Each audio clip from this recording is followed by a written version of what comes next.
oleh perasmian program Pertanian Bandar Negeri Perak tahun 2025 di penjara Tapah, Batang Padang, Negeri Perak. Jadi saya ingin merakamkan penghargaan yang tinggi kepada penjara Negeri Perak, penjara Tapah dan Pertubuhan Generasi Hebat Ipoh dan semua pihak yang telah berusaha keras untuk menjayakan program pada petang ini.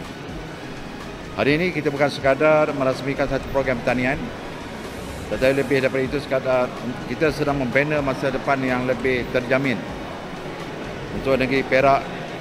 Keselamatan makanan ini bukan lagi satu pilihan, tetapi sebagai satu keperluan yang mendesak. Menghadapi cabaran global seperti perubahan iklim, ketidaktentuan geopolitik serta peningkatan kos hari hidup, kita perlu memastikan bahawa sektor pertanian kita sentiasa kukuh dan mampu memenuhi keperluan rakyat. Mengambil ilham daripada Yang Berhormat Menteri Besar Perak, Datuk Seri Syahrani Mohamad, tanam apa yang kita makan, makan apa yang kita tanam, selebihnya kita jual. Kerajaan Perak telah melaksanakan pelbagai inisiatif, termasuklah program Pertanian Bandar yang kita laksanakan pada hari ini.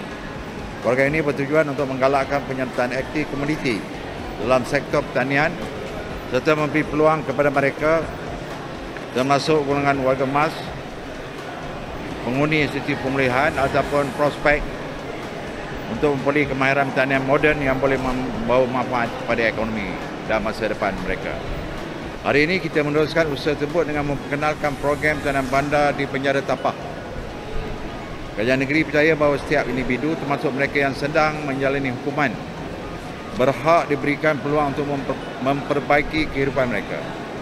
Inisiatif ini tidak hanya bertujuan untuk menyediakan kemahiran pertanian yang berguna kepada para pengundi, tapi juga untuk memberikan mereka peluang untuk membina semula keyakinan diri, mengukuhkan nilai disiplin dan beri mereka laluan baru ke arah kehidupan yang lebih baik selepas mereka dibebaskan.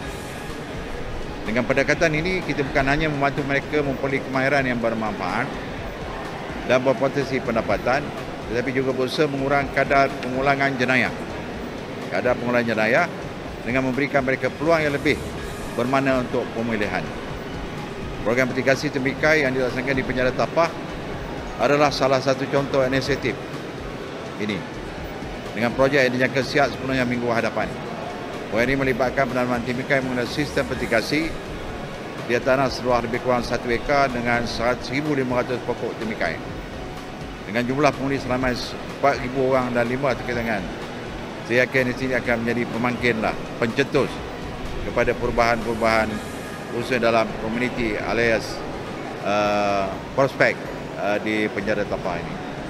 Dan kita pada hari ini bukan saja mitigasi yang kita buat, jadi dipahamkan bahawa pihak penjara Tapah pun telah menanam kelapa mata seluas lebih kurang 45 ekar. Dan begitu lagi dengan tanaman-tanaman yang lain yang mereka laksanakan di penjara Tapah, termasuk di Kemunting dan penjara-penjara yang lain.